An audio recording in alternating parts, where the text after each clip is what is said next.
November 1944. Camp Concordia, Kansas. A freezing Tuesday morning. A German prisoner named Hannah was running faster than she had ever run in her life. Her best friend Clara was dying on the laundry floor, blood soaking through her dress. Hannah reached the American guard post. She pounded on the door with both fists. When a soldier opened it, she begged him with tears streaming down her face. "Please, my friend is dying. Shoot her. End her pain. Please." She expected him to pull out his pistol. That was what enemies did. That was what the Reich had promised. But the soldier did not reach for his gun. He reached for his radio. What happened next would take 8 hours.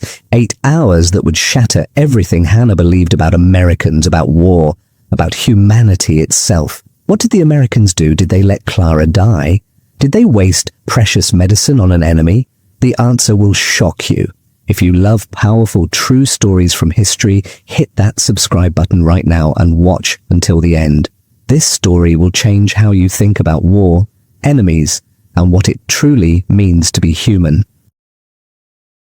August 1944. The summer heat pressed down on the transport train like a thick blanket. Hannah stood near the window of the cattle car, gripping the iron bars with sweaty hands. Her eyes moved across the American countryside rolling past. She blinked, then blinked again. What she saw made no sense. Houses stood untouched, painted white, with neat little fences around green lawns. Children ran through yards, laughing, chasing dogs. Farmers drove tractors through endless fields of golden corn. The sky was clear blue. The roads were smooth and full of cars. No bomb craters, no burned buildings, no piles of rubble where families once lived. Hannah had spent the last 2 years watching Germany turn to ash. She had seen Bremen, her hometown, disappear block by block under Allied bombs. She had walked past bodies in the streets. She had smelled the smoke of her own neighborhood burning. But here, across the ocean, America looked like the war did not exist at all. Beside her, Clara whispered, through dry lips, "Look at it. Nothing is destroyed. Nothing. How can they live like this while our cities burn?" The two women had known each other since childhood. They had grown up on the same street in Bremen. They had joined the Wehrmacht auxiliaries together at 19, trained as radio operators together, and been captured together when their unit surrendered in France. Now, at 23, they were being shipped to a country that seemed to belong to a different world entirely. The cattle car held 40 women. All were German military auxiliaries. Most were in their early 20s. All wore the same look on their faces, fear mixed with stubborn pride. They had been told exactly what would happen to them in American hands. The Reich propaganda had been very clear. Americans were gangsters, criminals, savages with no honor and no discipline. They would starve the prisoners, work them to death, treat German women like animals. One officer had gathered them before the transport and spoken plainly. "Do not expect mercy. The Americans will use you until you break, then throw you away like garbage. That is who they are." Hannah had believed every word. Why would the Reich lie to its own soldiers? The train slowed with a long screech of brakes. Through the bars, Hannah could see their destination rising from the flat Kansas landscape. Guard towers, barbed wire fences, rows of wooden buildings painted dull green. Camp Concordia, one of more than 500 prisoner-of-war camps that America had built across the country. By war's end, these camps would hold over 400,000 German and Italian prisoners, a small army of enemies, fed and housed on American soil. But Hannah did not know those numbers yet. She only knew that the camp ahead looked wrong. It was too clean, too orderly. The buildings stood straight and solid. The grounds were neat. There were no guard dogs straining at chains, no sounds of screaming. The air coming through the old window smelled different here. Dry and dusty, yes, but underneath that was something else. Something Hannah had almost forgotten. Meat, cooking meat, real meat. The smell drifted across the compound, rich and fatty, making her empty stomach clench with sudden, painful hunger. She had not eaten real meat in almost 2 years. In Germany, everything went to the soldiers at the front. Civilians survived on watery soup and bread made from sawdust. "Do you smell that?" Clara asked, her voice barely a whisper. "It must be for the guards," Hannah said quickly. "Not for us." But even as she spoke, doubt crept into her chest. Something was not adding up. The clean camp, the solid buildings, the smell of food. None of it matched what she had been promised. The train doors opened with a metal clang. American soldiers shouted orders. "Out! Line up! Move!" Hannah grabbed Clara's hand as they climbed down into the blazing August sun. Whatever waited for them inside those gates, they would face it together. She could not know it then, but the next few hours would begin to crack open everything she believed about her enemies. They marched through the camp gates in lines of 4. Hannah kept her eyes forward, her spine straight. She had been trained not to show weakness, but her hands shook. As they walked closer to the main buildings, that smell grew stronger. Cooking meat, fresh bread, the kind of bread with a crust that cracked when you broke it. Hannah's mouth watered so hard she had to swallow. She felt ashamed of her hunger. An American officer approached their group. She was young, maybe 25, with blonde hair pinned neatly under her cap. She looked at the German women without hatred, almost with kindness. She spoke in careful German. "Welcome to Camp Concordia. You will be treated according to the Geneva Convention. You will receive food, shelter, and medical care. You will be allowed to write letters home. Any questions?" Silence. No one spoke. Several women were trembling. One started crying quietly. Clara leaned close to Hannah's ear. "It is a trick. It must be." "Maybe," Hannah whispered back. But that bread smell was real. The organized camp was real. Where was the cruelty they had been promised? Before entering the main camp, they had to go through processing. The building ahead had a red cross painted on the side, a medical facility. Hannah's chest tightened. Medical experiments. That was what happened to prisoners, right? She had heard whispers. "I do not want to go in there," a young woman behind them said, her voice rising with panic. The American officer turned. "It is just a medical check and shower, standard procedure for all new arrivals." Inside, the medical building was impossibly clean. White walls, proper equipment. American nurses in crisp uniforms moved between stations with calm efficiency. One by one, the women were examined. Hannah watched nervously as those ahead of her were checked for injuries, for lice, for disease. The nurses were professional. Distant, yes, but not cruel. When Hannah's turn came, a nurse pointed to a chair. "Sit." The examination was quick. The nurse checked her hair, looked in her mouth, examined her hands and feet for wounds. "Any pain? Any illness?" Hannah shook her head. "Good." Through that door for shower. The shower room had white tiles and steam rising in the air. Hannah's hands began shaking harder. This was it. This was where the truth would show itself. But instead of guards with weapons, there was only a middle-aged American woman in work clothes. She handed Hannah a bar of soap. Real soap. White and smooth. When Hannah lifted it to her nose, it smelled like flowers. Lavender, maybe. "Shower is hot," the woman said in broken German. "Take your time. Clean clothes on bench when you finish." Hannah stood frozen, holding the soap. Hot water. Real soap. Clean clothes, not humiliation, not cruelty, just basic human dignity. When she stepped under the shower, the hot water hit her skin and something broke inside her. Tears came before she could stop them. For months, she had washed in cold water when she could wash at all. She had been covered in dirt, her hair matted with grime. The hot water ran down her back, washing away layers of filth. The soap made thick white lather in her hands. She scrubbed her hair, her skin, scrubbed until the water at her feet ran clear. For the first time in longer than she could remember, she felt clean. Clean clothes waited on the bench. Simple work dresses, plain but whole. No holes, no tears. They even smelled like laundry soap. Clara emerged from another shower stall, her eyes red. The two women looked at each other without speaking. What was there to say? After processing, they were led to the mess hall. The building was long, with windows letting in afternoon light. Inside, rows of tables stood ready. The smell that had been teasing Hannah since she arrived now hit her full strength. They lined up. American cooks served food onto metal trays. Hannah took hers with trembling hands and looked down. Mashed potatoes with real butter melting on top, a thick slice of meatloaf, green beans, white bread with more butter, and in a small cup, something dark and steaming. Coffee, Clara breathed beside her. Real coffee. They sat at a table with other women from their transport. For a long moment, no one touched their food. They just stared. "It could be poisoned," someone whispered. "Then why give us showers first?" Another woman responded. "Why waste the soap?" Hannah picked up her fork. Her hand shook as she scooped up mashed potato and brought it to her mouth. The taste exploded on her tongue. Creamy, rich, buttery, real potatoes, not the watery turnip mash or sawdust bread they had survived on for 2 years in Germany, she started crying again. She could not help it. Around the table, other women began eating. Some cried. Some laughed with a sound close to hysteria.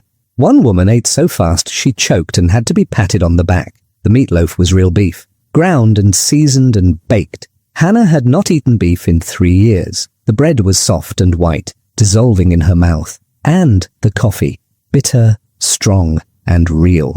Not the roasted acorns they had called coffee back home. Hannah noticed American soldiers eating at tables near the back of the hall. They had the same food, the same portions. The prisoners were not being given scraps. They were eating the same meal as their captors. By 1944, the United States was feeding over 150,000 German prisoners of war held in camps across the country. Each prisoner received the same daily ration as American soldiers, 2,800 calories. Meanwhile, in Germany, civilian rations had dropped to less than 1,500 calories per day.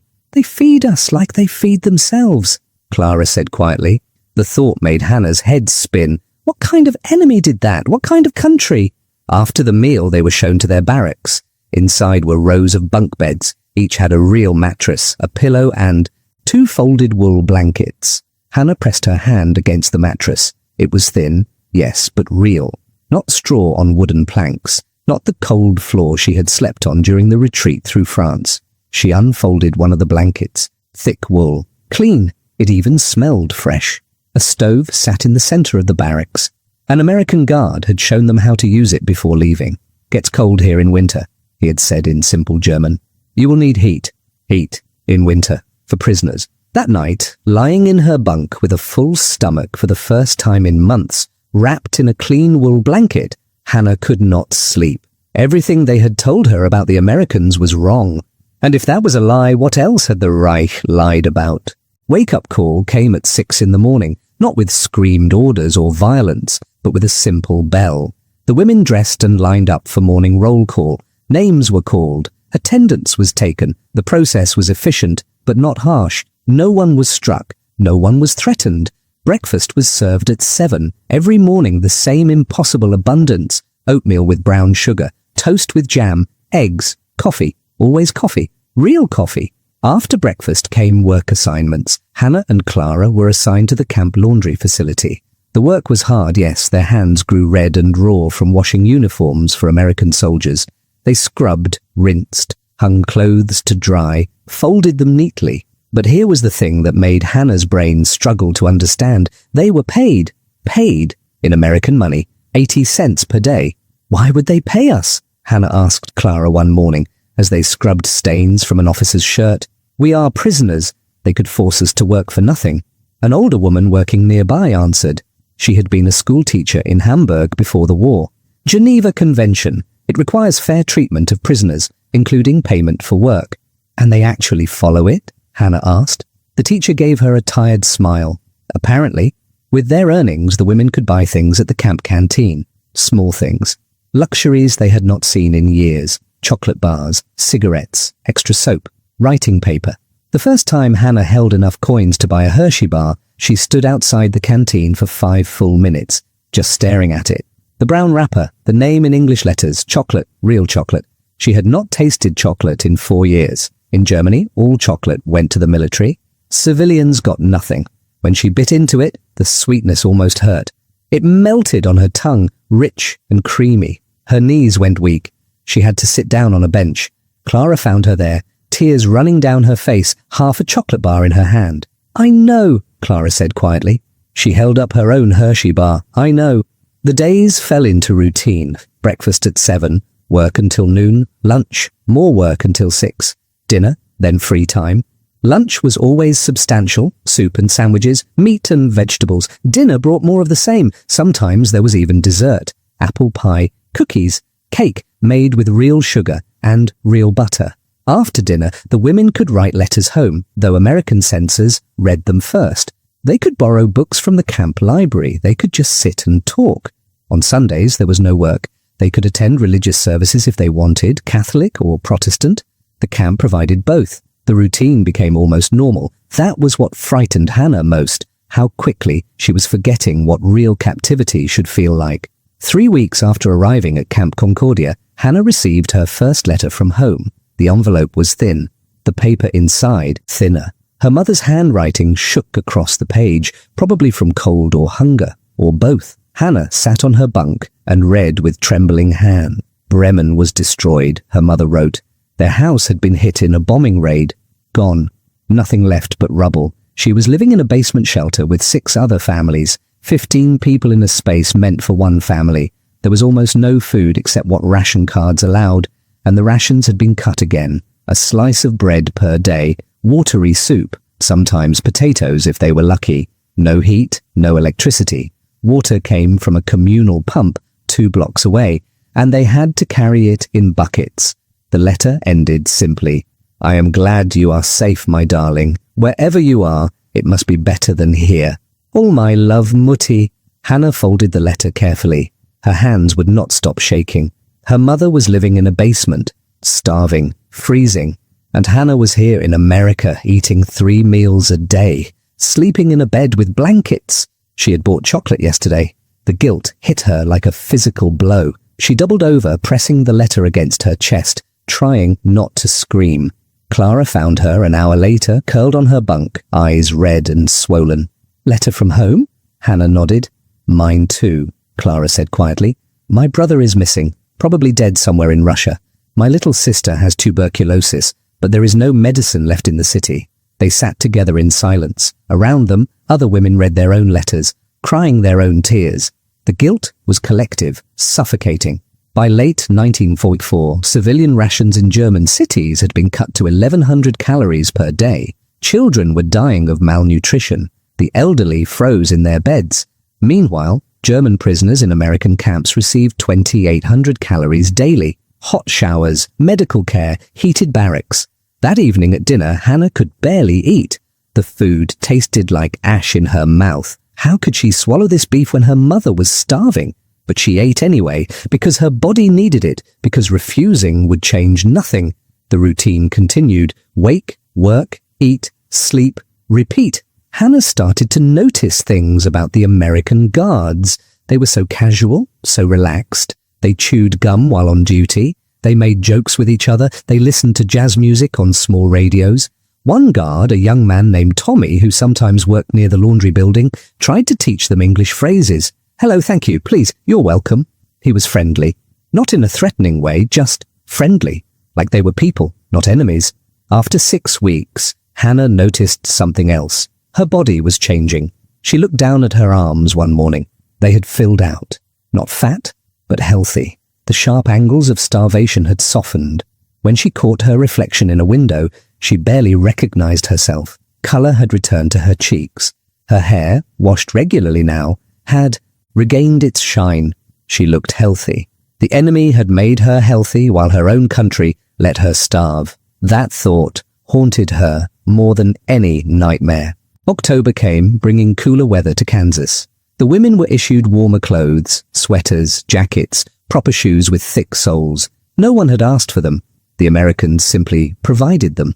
One morning, while Hannah hung wet laundry on the drying lines, an American soldier approached. He was older, maybe 40, with grey hair at his temples. His name tag read Sergeant Morrison. He held out a pack of cigarettes. Smoke? Hannah hesitated, then took one. She did not smoke often, but cigarettes had become a kind of currency in camp, a way to be social. Morrison lit it for her, then lit his own. They stood in silence for a moment, smoke curling into the cool morning air. Then Morrison spoke in careful German. You have family in Germany? My mother, Hannah said. In Bremen. Morrison nodded slowly. I have a daughter about your age. She is a nurse in France right now. The moment stretched between them. This man's daughter was treating wounded American soldiers. Hannah's countrymen were trying to kill those soldiers, yet here they stood, sharing cigarettes like normal people. This war is stupid, Morrison said suddenly. All wars are stupid, but this one especially. Hannah stared at him. In Germany, you did not criticize the war. You did not question. Questioning was dangerous. People disappeared for less. But Morrison had just done exactly that.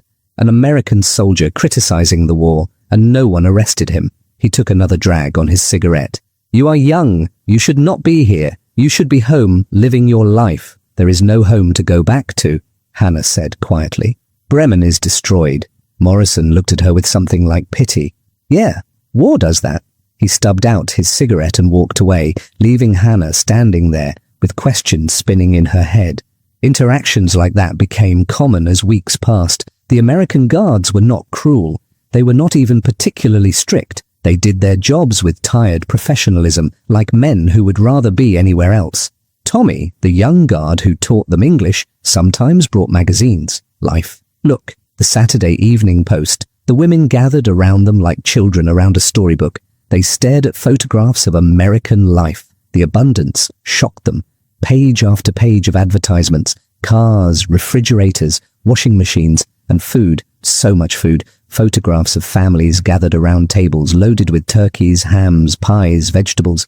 Is this real? Clara asked one evening, pointing at a Coca-Cola advertisement showing a smiling family at a picnic. Do Americans really live like this? The schoolteacher from Hamburg studied the magazine carefully. America was not touched by the war like Europe was. No bombs, no invasion. They are still whole. Whole! The word hung in the air. Germany was shattered into pieces. America was whole. One Sunday, a group of American civilians came to the camp. Church ladies, someone said. They brought donations, blankets, books, knitted socks. An older woman with white hair approached Hannah. She pressed a pair of thick wool socks into her hands. For winter, she said in broken German. God bless you, dear. Hannah stood there holding the sock, tears running down her face. This woman, this enemy woman, had knitted socks for her, for a German prisoner, for an enemy. Why? That question was destroying everything Hannah thought she knew about the world.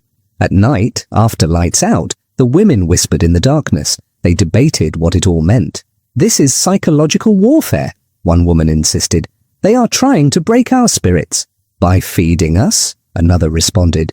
By keeping us warm, what kind of warfare is that? The most effective kind, the first woman shot back. Because it is working. Look at us. We are forgetting who we are. Or maybe, the school teacher said quietly, we are remembering who we are supposed to be. Human beings, not soldiers, not tools, just people. The debates circled endlessly. No one had answers. Everyone had doubts. Hannah found herself watching the Americans more closely. How they moved through the world with such ease, how they joked and laughed, how black soldiers and white soldiers worked side by side. In Germany, there had been rigid hierarchies. Officers ate better than enlisted men. Party members had privileges others did not. Everything was about rank and race and who deserved what. But here, the system seemed different, looser, and it worked. The camp ran smoothly without the fear and brutality she had known. Maybe, Hannah thought, there was more than one way to organize a society, more than one way to be strong.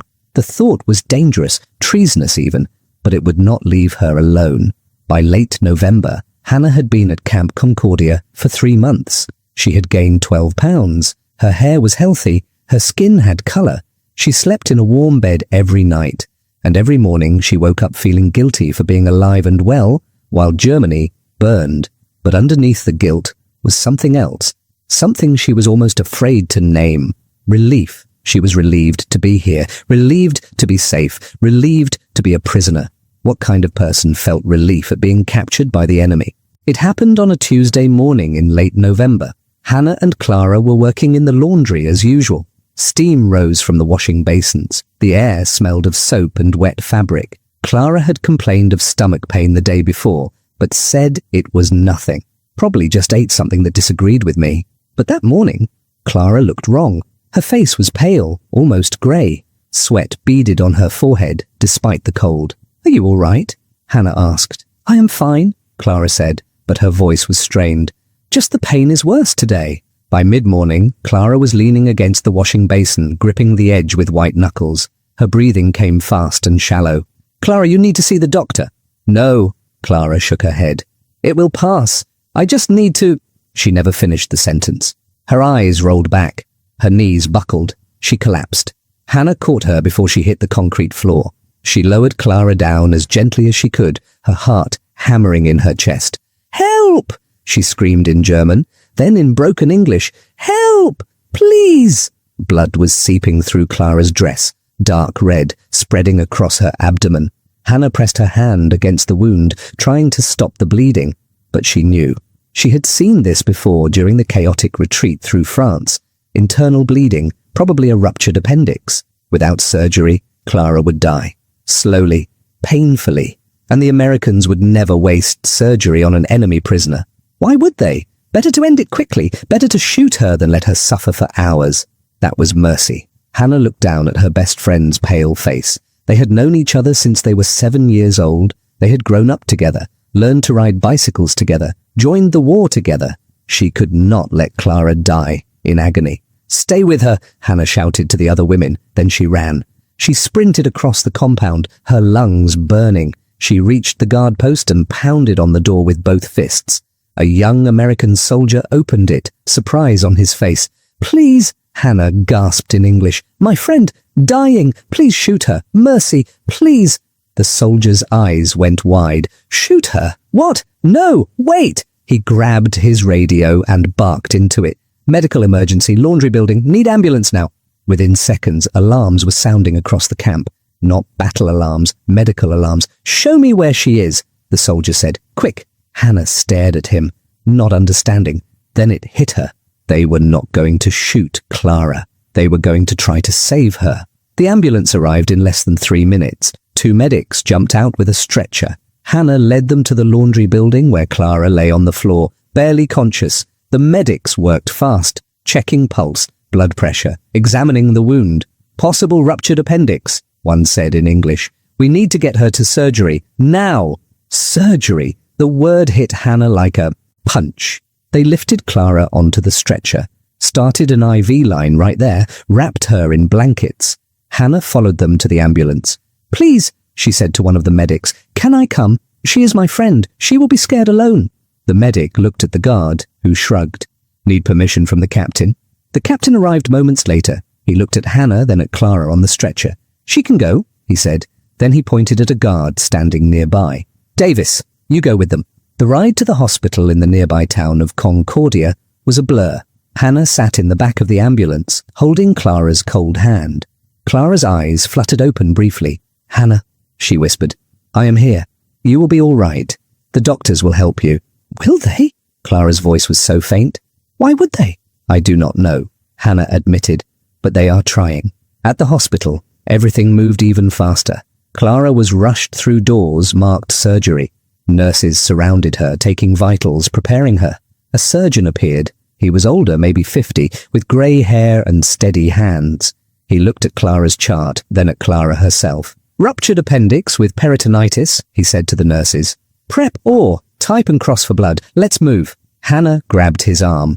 "Please," she said in German, then tried in English. "Please help her. She is a good person. Please."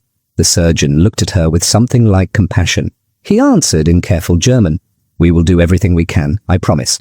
They wheeled Clara away. Hannah tried to follow, but a nurse gently stopped her. "You have to wait here. The surgery will take several hours." Several hours. They were going to operate for several hours on a German prisoner. Guard Davis pointed to the waiting room. "Come on, we sit." The waiting room had hard plastic chairs and old magazines. Hannah sat down, unable to think clearly. Davis offered her a cup of terrible hospital coffee. She took it. 1 hour passed, then 2, then 3. Other families came and went, Americans waiting for their loved ones. They glanced at Hannah's prison clothes with curiosity, but no one was cruel. One older woman even offered her a sandwich. "You look hungry, dear." 4 hours, 5, 6. The sun was setting when the surgeon finally emerged. His surgical gown was stained with blood. He looked exhausted. Hannah jumped to her feet. "Clara?" The surgeon pulled down his mask. "She is alive. The appendix had ruptured. There was significant infection. We had to clean out the abdominal cavity completely. It was touch and go for a while, but she pulled through." "She will live," Hannah whispered. "If there are no complications, yes, she will need to stay here at least a week, maybe 2. But yes, she should recover." Hannah's legs gave out. She sat down hard, tears streaming down her face. The surgeon sat beside her, still in his bloody gown. "Your friend is very lucky. Another hour and we would have lost her." "Thank you," Hannah managed through her tears. He patted her shoulder gently. "It is what we do. All lives have value. All lives have value." Those 5 words shattered everything Hannah had been taught. The surgeon had spent 8 hours saving Clara's likeness, about the American blood that now flowed in her veins from the transfusion. The story spread through the entire camp. It became a turning point for many of the women. If the Americans would do that for one prisoner, what else had they been wrong about? Hannah wrote to her mother about it. She tried to explain what she had learned, what she had seen. "Mutti," she wrote, "I have witnessed something here that I cannot explain. The enemy treats us with more humanity than we ever showed anyone else. I am ashamed of what we believe. I am ashamed of what we supported. But I am also grateful to be alive and to have learned this truth, however painful it is." She did not know if her mother would understand. She did not know if the letter would even reach her, but she needed to say it. The war would end eventually. In May 1945, Germany would surrender. Hannah and the other prisoners would be repatriated. They would return to a country in ruins, to families broken by loss, to cities reduced to rubble. But they would return changed. They carried with them the knowledge that mercy is more powerful than cruelty, that kindness can destroy false certainty more completely than violence ever could. Clara lived another 50 years after that day. She married, had children, built a life in post-war Germany, but she never forgot the American surgeon who saved. Every year on the anniversary of her surgery, she lit a candle